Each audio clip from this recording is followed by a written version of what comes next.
Bem-vindos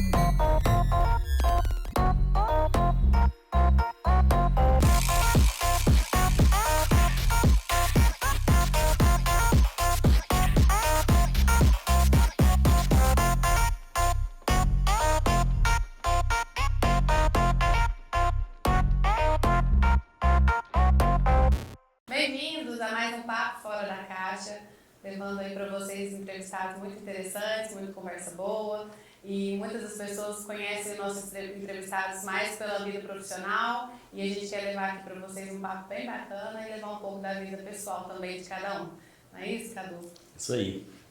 Obrigado por sair do outro lado da tela, assistindo mais um Papo Fora da Caixa, pelas nossas plataformas digitais, pelo Facebook, pelo YouTube, pelo Spotify e pela VRT Channel em mais de 180 países. Muito obrigado. Vou apresentar o nosso convidado para vocês hoje, é um cara super bacana. Ele é polêmico e autêntico. Ele é um ativista na luta pelos direitos educacionais. É um dos maiores ícones do LGBTQIAPN+. É muita sigla aqui da região, hein? Ele é influenciador, criador de conteúdo e apresentador de televisão. Ele é professor do estado de Minas Gerais, cerimonialista e celebrante de casamentos. Ele possui outras 1000 funções, né, Eliane? Onde ele chega, ele encanta e faz acontecer. Ele adora uma boa comédia e a sua risada é bem marcante. Ele fala na lata que pensa e é um vencedor em tudo que ele se propõe a fazer. Eu tô falando dele, Egídio Querino. Ah, Egídio! Ah, que delícia! Obrigado, Ferino, por estar aqui hoje e passar um pouco para nós da sua história de vida, das suas conquistas, da sua luta diária aí conosco. Muito obrigado e um prazer te receber, viu? Eu que agradeço, né? Eu falo assim, eu ouvi tanta coisa assim do que a gente faz, arremete ao pensamento, talvez a gente nem pense tanto assim da gente mesmo, né? E poder colocar isso, falar um pouco disso também é muito bom, porque a gente deixa marcas, né? E talvez há pessoas que no mínimo que você faz, conseguem continuar ou ver aquilo como um degrau a subir, a seguir. Não que eu seja exemplo para ninguém, mas a gente tem que deixar um legado de alegria, fidelidade e construção de conquistas. Bacana demais. Conta para nós da sua vida, porque você é uma figura muito marcante, né? Você tem um posicionamento, uma presença muito bacana aonde você atua. Conta para nós um pouco da sua vida, o que te tornou essa pessoa tão ilustre que você é? Cadu, é difícil falar assim, o que me tornou assim, porque hoje eu estou no estado, né? A vida é uma mudança constante. Nós nos tornamos todos os dias. A gente se faz acontecer aos poucos, né? O que me fez ser ou estar hoje, né, onde eu estou, como estou, é a vida, é a vontade de vencer, é a vontade de viver, é buscar uma felicidade, porque nós vivemos momentos felizes, né? Não existe o feliz para sempre. Essa felicidade que é plantada, não imediata... tem um estado de felicidade. Não, né? Então nós estamos felizes, daqui a pouco podemos estar angustiados e assim vai. Mas buscar essa felicidade contínua, né? Não deixando que os problemas aleatórios possam decorrer na infelicidade ou na ausência dela. E crescer sempre, né? Não ter medo de vencer na vida. Se precisar cair, saber cair com dignidade e levantar maior ainda. Qual a perspectiva sua de vida assim, que você causa nas pessoas? Qual é esse impacto que você causa nas pessoas? No primeiro momento, acho que medo, né? Antes da sua resposta, você disse que não que eu seja exemplo para ninguém, mas a gente não vê assim.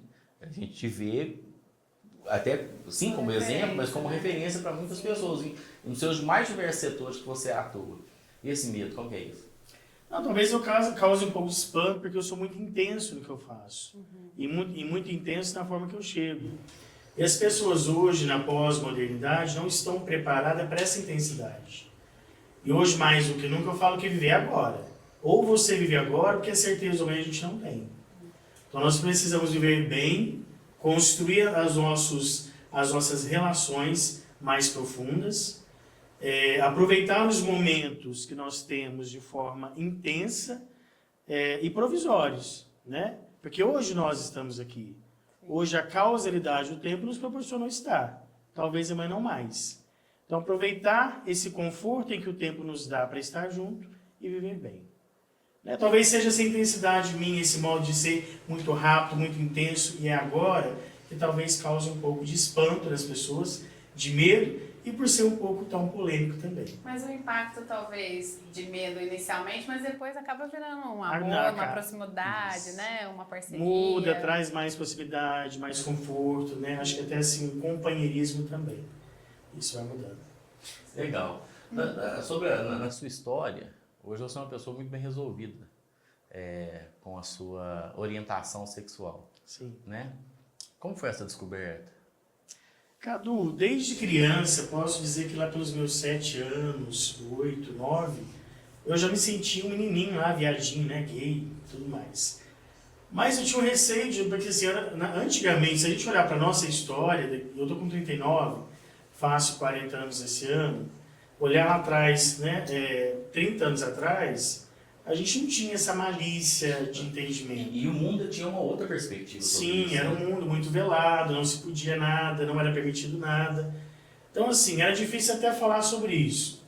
Depois eu entrei para a igreja, minha mãe me levou para a igreja, eu fui acompanhar os movimentos da igreja católica, religiosos, e passei ali, persisti um bom tempo, até que eu fui para o seminário. E fiquei 10 anos dentro do seminário. E aí eu fiz o propedêutico, depois terminei o ensino médio lá, foi muito novo, sem malícia, sem maldade, via as coisas acontecer, não entendia sobre essa questão da sexualidade em si, porque para mim não era um interesse essa questão de sexo. E com o tempo foi passando, eu fui amadurecendo, aí que eu fui entendendo percebendo que eu gostava de alguma outra coisa que a religião já não mais me satisfazia. Então nesse tempo eu saí do seminário, pedi um afastamento, namorei 1 ano com uma mulher, também, que era um questionamento que eu tinha, né? Um medo de não ser isso, de não ser aceito pela sociedade. Foi quando, depois de 1 ano, eu resolvi me assumir homossexual. Né? Cheguei em casa, todo mundo almoçando, e fiz o almoço. Né? E dei notícia. Falei, olha, vocês vão saber pela boca de tantos outros, então eu prefiro que saibam da minha. Então eu sou gay, se me verem com alguém, meu namorado, ou algum peguete, e tá tudo certo, bom almoço para todo mundo. E eu não quero que ninguém entenda nem compreenda, só respeite. Assim. E assim foi. E assim foi. Essa experiência sua na igreja, fez seminário, tinha uma proposta em ser padre, isso gerou muito conflito? Fala conflito mental pela sua orientação ou não, porque você não pensava nisso lá dentro? Não gerou porque eu não mantinha aceso em mim essa necessidade da busca afetiva sexual. Então, a religião, a viver o seminário, para mim, foi um momento muito profícuo, um momento muito rico, onde me formei, me capacitei muita coisa, estudei bastante. Até cheguei a fazer, durante 5 anos, italiano, que eu ia ser mandado para a Itália, para servir na Itália, né, na igreja dentro do Vaticano. Depois mudou, fui para o Brasil, e foi todo um processo de muita mudança, né? Então, a religião em si, os trabalhos que eu envolvia, que eu era engajado, comunidade rural e tantos outros trabalhos que eu fazia dentro da igreja, desenvolvia já tão pequeno, me trazia um encantamento, uma beleza para servir o próximo, né? Fazer um trabalho desse. E ver a magnitude que é a fé, né, das pessoas.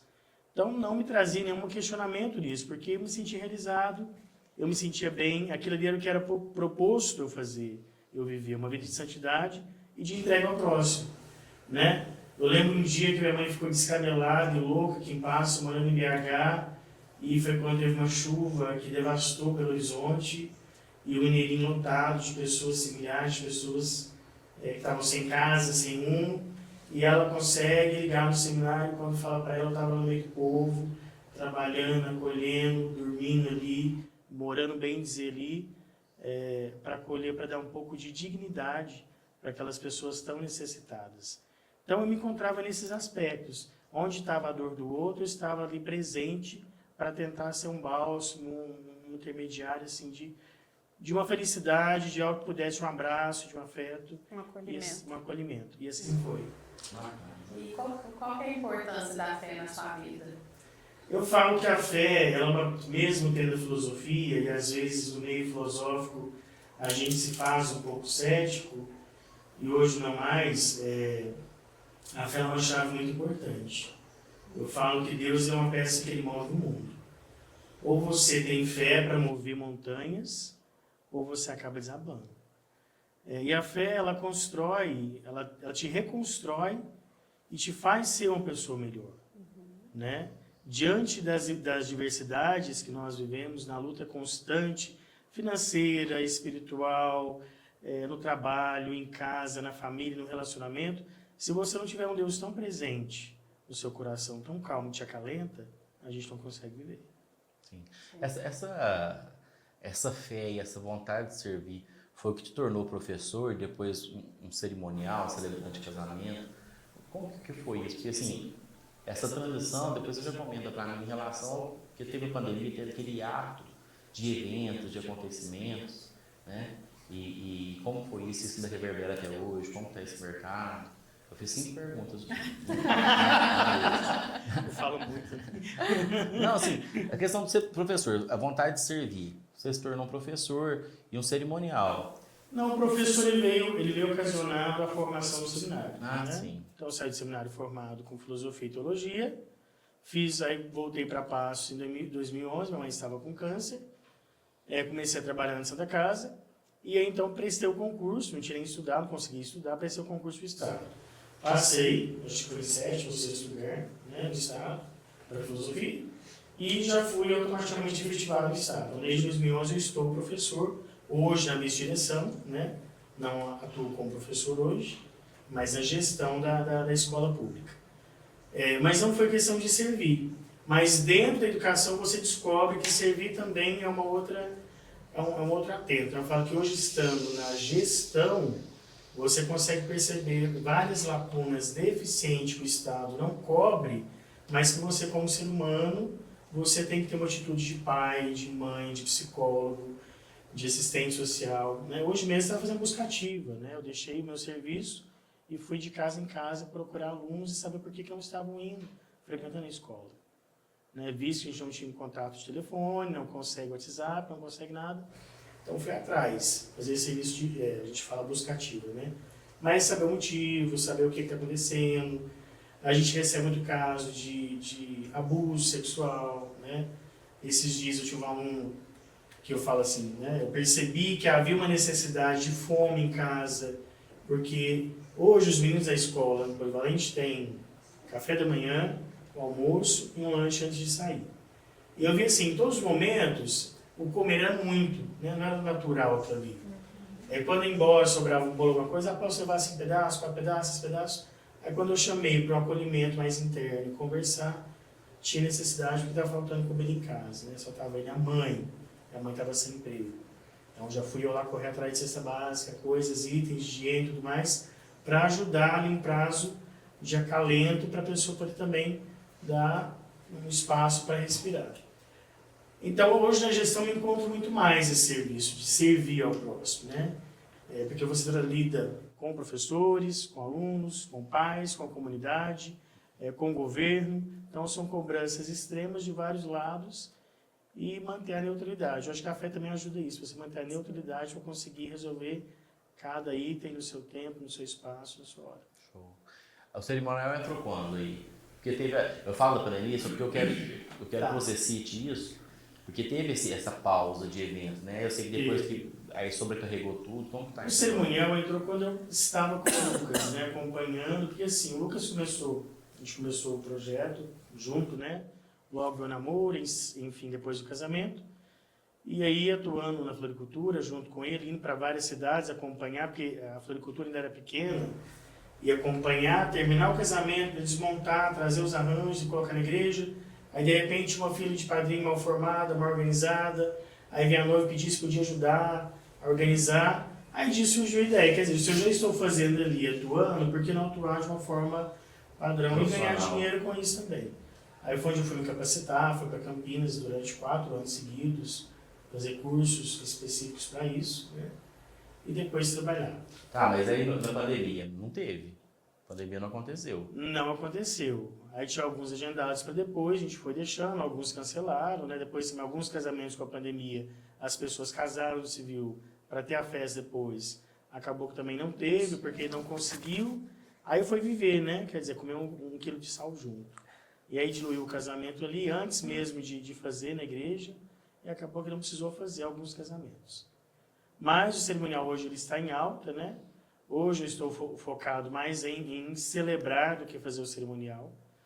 Estou tentando migrar para esse outro nicho, que é ser o celebrante de casamento, mas tem casamento ainda. Cantar não? Cantar é uma proposta, mas sim, eu estou organizando ainda, gerindo como vai ser tudo isso. Hoje é um hobby só, né? Cantar sempre foi um hobby.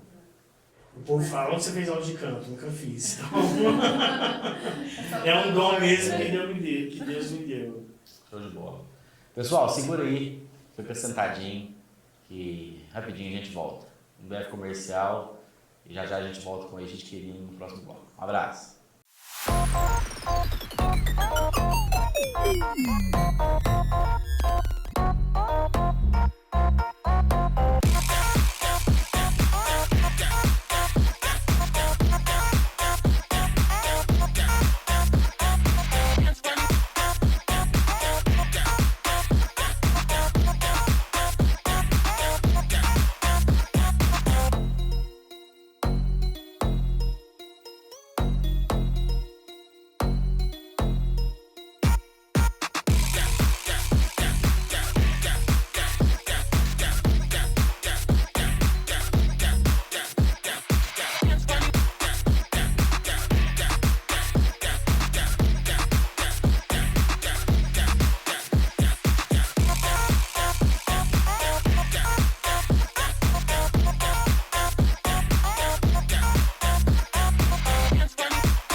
Voltamos com o nosso Papo Fora da Caixa. Vamos continuar aqui nossa entrevista com o nosso querido Egídio Querino.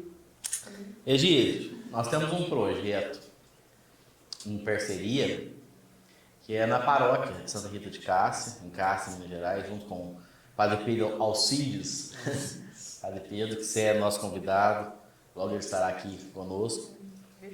Mas assim, como está esse processo? Passos, Cássia, igreja, teve recentemente o dia de Santa Rita, que teve a novena, foi aquele volume todo de trabalho lá. Conta pra gente como está sendo isso. Olha, para mim é um trabalho que me fez repensar, acho que assim, me ajudou muito na minha história de vida nesse momento, né? Na verdade foi um convite do Padre Pedro para me estar presente na paróquia. Na verdade, ele chamou para a Semana Santa, eu fui para a Semana Santa para ajudar na área de animação, das procissões, mas de repente eu já fui... Aí eu fui ficando, e aí da música, da animação, eu já fui para a Pascom, que é a Pastoral da Comunicação. Hoje eu ajudo a Andréia a dirigir a Pastoral da Comunicação. Depois aí já sentei com alguns empresários da cidade, já começamos a traçar um projeto de migração de romeiros para a matriz, né? A matriz hoje de Santa Rita de Cássia é uma das mais bonitas da região, ela traz todo um conteúdo simbólico, histórico, para a natureza católica, né? Para quem gosta de arte sacra, ela é toda, né? O teto dela é feito de madeira, lindo, assim, lá em cima, se andar, você perceber que só é teto que é telha, que é isso, não, lá é todo de madeira, depois tem um sobreteto aí em cima, né? Os lustres ele desce com um carrinho para limpar, aí você puxa depois o negócio. É bem assim, é bem antigo, né? A matriz ela tem 159 anos e a nova celebra 80 anos esse ano. Estar ali, viver esse momento de fé, de participação de Santa Rita, me fez chorar muitos momentos. Me fez muito, porque eu falo que Santa Rita ela é uma santa, para quem acredita, né? Claro. É uma santa intercessora para muitas coisas. E hoje eu falo que no processo em que eu vivo, da separação, que para mim é um processo em luto ainda, a perda da minha mãe, né? Hoje, com a descoberta também de um câncer na medula, possivelmente um câncer nas glândulas hormonais. Então, é uma barra muito grande, muito pesada. E você tentar manter a neutralidade para viver e lidar com tudo isso, e conseguir gerir tudo isso, esse trabalho essencialmente feito na paróquia me deu uma energia tão grande e tão positiva, que eu tenho conseguido passar os meus dias muito bem. Eu tenho conseguido lidar com as adversidades, não é só sobre isso que eu falei, mas o trabalho, os problemas, as outras dificuldades, com muito mais maestria. Isso tudo me trouxe muito mais calma para aceitar os desafios que eu tenho que enfrentar e lutar, do que me traz assim, vontade de sair correndo, de chorar, de aflição. Então eu falo, estar vivendo esse momento na matriz de Santa Rita de Cássia, gera um cansaço, gera. De 22 assim, a gente amanhecer, eu fui terminar meia-noite, era quase 1h da manhã, né, terminando 13 metros de cascata de rosas, foram 1.600 rosas usadas, né, para ela, dedicada ali à relíquia primária a ela, as outras decorações da igreja, acolheu o pessoal às 3 da manhã, depois às 6, depois às 9, meio-dia, às 16 e às 19. Foi um dia de muita intensidade e não vive só isso, né? Eu participei da organização, da montagem de tudo, de todo o processo, da descoberta da medalha, que está na abóbada da igreja, que hoje é uma relíquia, né? Eu falo para os filhos de Santa Rita.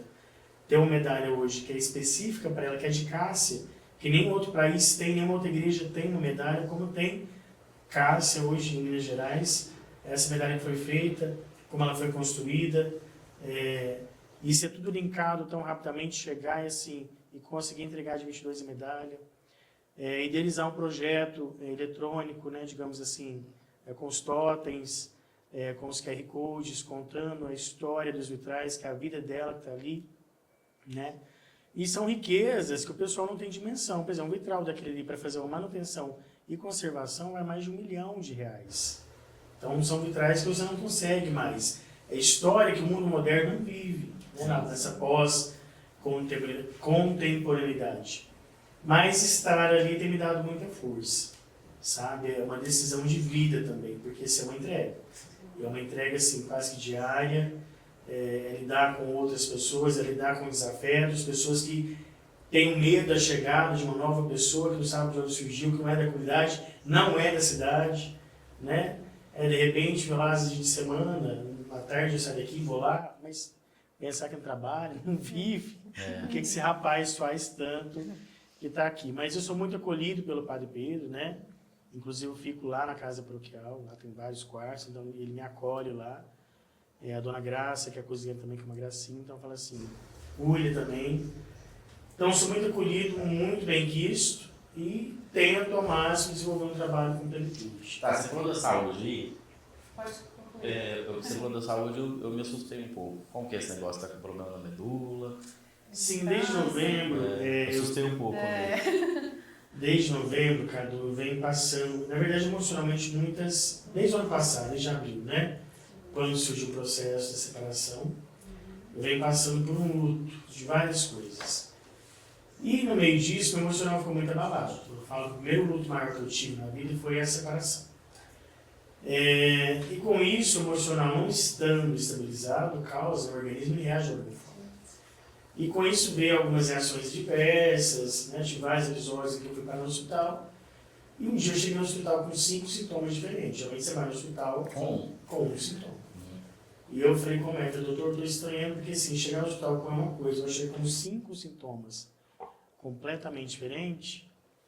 E aí o médico, muito sensato, muito honesto, sincero, eu mesmo falei, você, Gide, você vem aqui repetidas vezes. Eu tenho te acolhido algumas vezes, alguns meses atrás, e tenho lembrado dos seus episódios. Eu vou te encaminhar para um hematologista, porque isso que para mim parece mais ser uma policitemia vera, né, que é um câncer raro na medula, as exceções das exceções. E aí conheceu uma série de exames, né, foram feitos, o câncer na medula, exatamente a policitemia, ela ataca a hemoglobina, né, então sobe muito. A disso tem que fazer sangue, você tira 15 ml de sangue e devolve 15 ml de soro para o organismo.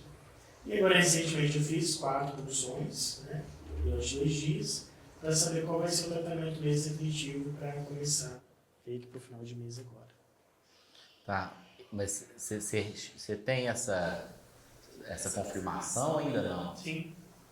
Então você tá com esse problema na medula. Sim, sim. Você tá louco, boa sorte nessa sua empreitada. E foi legal que você falou da sua mãe, né, que foi uma outra perda, e você tão jovem, né, qual que é o impacto, assim, que tem pra você, qual que é essa dor, né, da sua mãe, que é muito jovem, você perder ela, né, recentemente também. Fez 2 meses agora, né? Como que É você uma dor muito, administra, né, tudo é uma isso? dor muito grande. Eu falo assim, porque minha mãe, ela sempre foi muito parceira para tudo. Né? Eu choro não de remorso, mas é de felicidade de poder falar que a grandeza que a minha mãe foi para mim. Então, desde pequena, a ausência do meu pai, minha mãe trabalhava 3 jornadas, se preciso fosse, para conseguir manter o meu leite. Eu adorava tomar leite com café de manhã. E às vezes a gente não tinha leite no café. E ela se esforçava tanto para conseguir produzir isso. E eu falo assim, o que eu pude fazer para minha mãe, depois de adulto, ou quando eu saí para trabalhar com 12 anos, se receber um salário, uma parte era para ela, para deixar em casa, assumir uma conta de luz, de repente trazer um alimento diferente, ajudar. E depois de casar também, o nosso domingo era almoçar com a minha mãe, era jantar, porque ela não tinha tanto dinheiro, às vezes faltava uma mistura, uma coisa, então ir jantar com ela já era para levar alguma coisa e ao mesmo tempo viver a presença dela ali, né? Ainda mais nessa situação de estar sozinho e com um diagnóstico desse, eu falo, se eu esse aqui está mais tranquilo, porque assim, se eu precisasse, era na hora. E minha mãe é uma parceira muito boa, porque fala assim, mãe, vamos pra praia, vamos pra qualquer lugar? Que dia? Agora, vamos. Então assim, era para todo momento, minha mãe não tinha esse medo de viver a vida. Minha mãe sofreu muito, mas ela foi muito guerreira. E minha mãe é uma pessoa assim, de você ver, difícil chorar. Porque ela sabia enfrentar as intempéries dela com muita resiliência, ela acreditava muito em Deus, ela tinha muita fé. O dia que ela chegou a falecer mesmo, 15 minutos antes dela falecer, ainda consegui conversar com ela. Na noite antes dela morrer, ainda fui, tive com ela. Foi quando ela, para mim, foi uma despedida, foi um momento de ternura, que ela falou que ninguém mais, que eu não ia levar mais o psicólogo, não ia levar mais o psiquiatra, não ia levar mais o médico, e que naquele dia também não ia levar ela para pronto-socorro, que dali ela não ia sair, que ela sabia que eu era muito bravo, sim, com ela, mas que naquele dia ela não ia obedecer, que não ia adiantar eu tentar fazer qualquer coisa, que ela ia ficar em casa, que ela me amava muito. E assim foram as nossas últimas conversas, os nossos últimos contatos. Eu sou muito grato a Deus por me permitir ter estado pela segunda-feira antes da noite e depois, 15 minutos antes dela chegar, dar a primeira parada, eu consegui conversar com ela, coisas que minhas irmãs não conseguiram, tentou, ela não atendeu, não quis conversar. Você ligou para ela? Liguei para ela, porque eu estava na escola, né? E aí foi quando minha irmã me ligou, porque minha mãe não atendia, que eu fui tentar saber, ela que não estava no grau que parecia estar. Comigo ela falava de um jeito que estava tudo normal, e com os outros não. Mas enfim, e ela sempre ligava e falava assim, onde você está? Porque eu nunca fui parar de ficar quieto no lugar só. Você está viajando, você está aqui, você está ali, onde você está?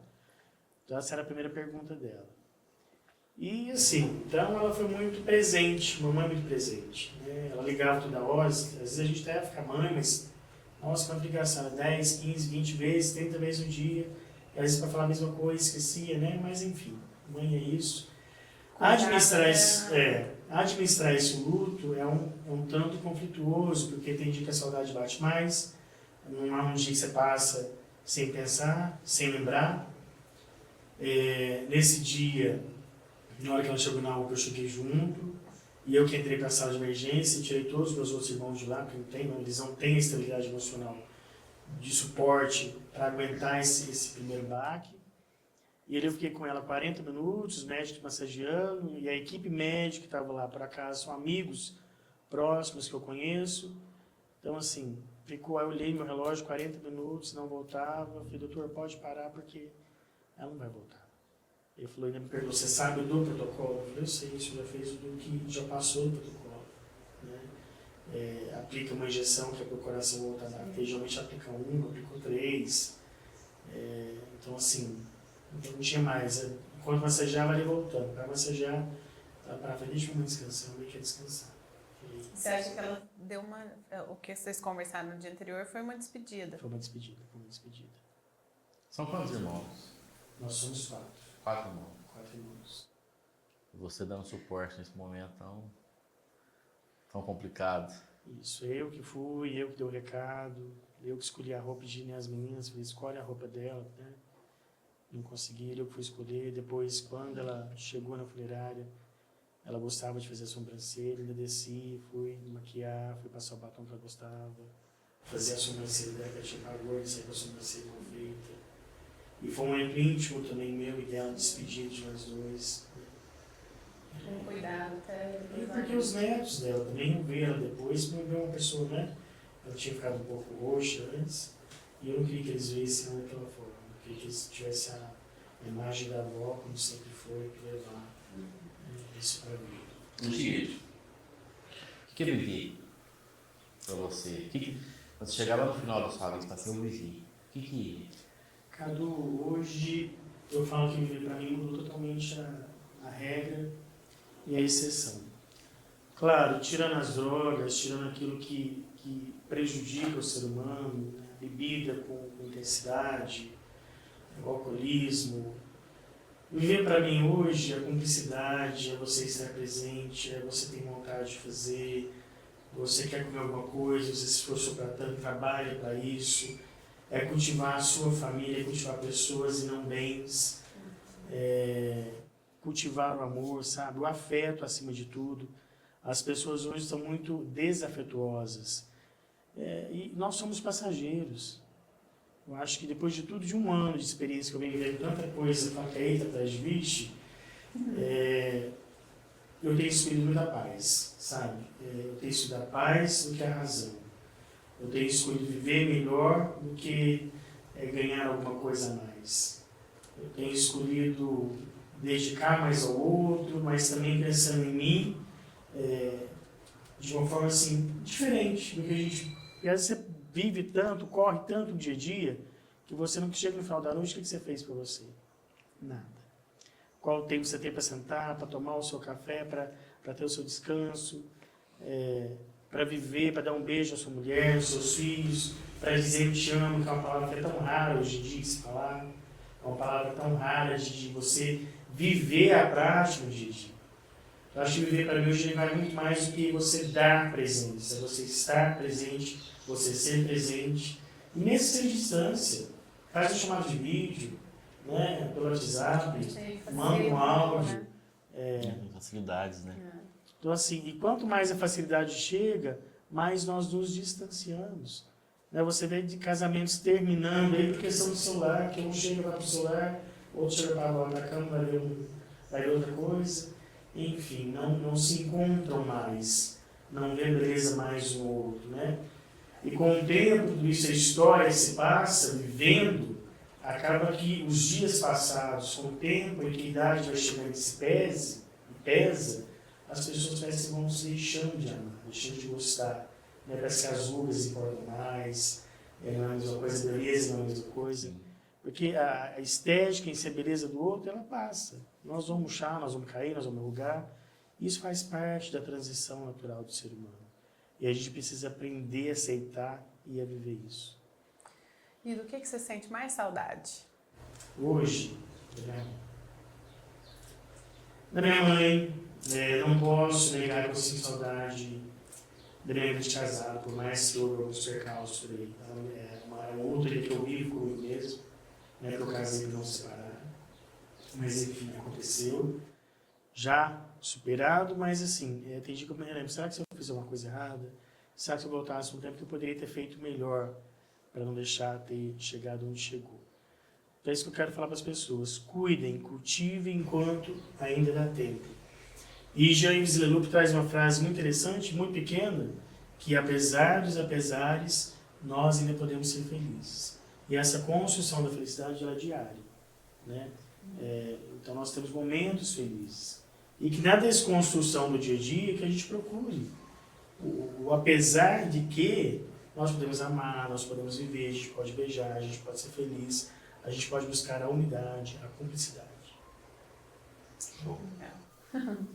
Você tem alguma coisa para se realizar ainda? De sonho, de projeto, de futuro? Cadu, eu quero viajar muito.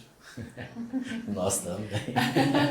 Eu acho que hoje, claro, né, ainda tem pendências para ser resolvidas. Eu quero minha casa, né? Ter minha casa, meu espaço. Eu já tenho, é claro, mas assim, que seja meu mesmo, minha casa. E viver, viajar, trabalhar, estar com saúde você consegue resolver outras coisas, né? Cuidar dessa saúde é primária também. Mas acho que depois de tudo isso é o viajar, cultivar momentos felizes, memórias afetivas. Show. Como é que tá o coraçãozinho aí? Tá... Que essas viagens aí vai ser Batendo. acompanhado? Vai ser sozinho? Como que vai ser?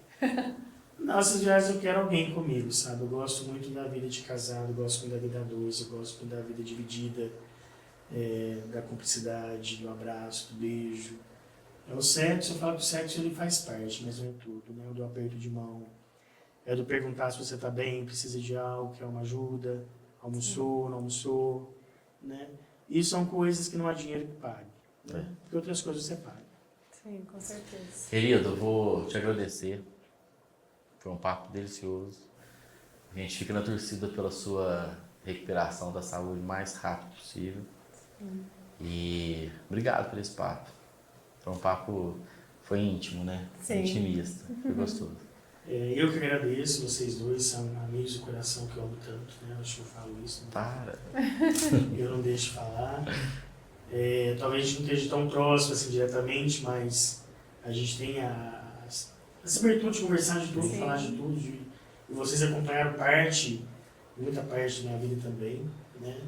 Eu que sou grato por ter vocês, sou grato por estar aqui, é uma honra para mim também estar aqui, um espaço aberto, né? São poucos que têm esse privilégio, né? De estar dentro do LGBTQIAPN+. É muita coisa para decorar, gente. Tive que ler, desculpa. Hoje é uma população, né, dividida em comunidades, porque não é toda pessoa que está nesse meio consegue um espaço tão grande, né? Eu queria deixar também então um recado, que hoje eu recebi, depois eu tenho até que gravar aqui e deixar. Eu fiz uns rios aí brincando com algumas coisas, o pessoal tem me perguntado se tem em relação com o meu ex. Não tem, gente, né? Meu ex segue a vida dele, né? Eu sigo a minha, e cada um vai seguindo sua história de forma diferente, separada. Né? E tá tudo certo, tá tudo bem, é isso mesmo. Vida que segue. Vida que segue. Obrigado, Muito querido. obrigada. Não é vida que segue, é vida que se vive. Vamos viver, então, né? Muito obrigada. Obrigadão. querida. Pessoal, a gente se encontra na próxima semana, nesse mesmo horário, nesse mesmo canal. E fique com Deus. Uma boa semana para você, bom final de semana.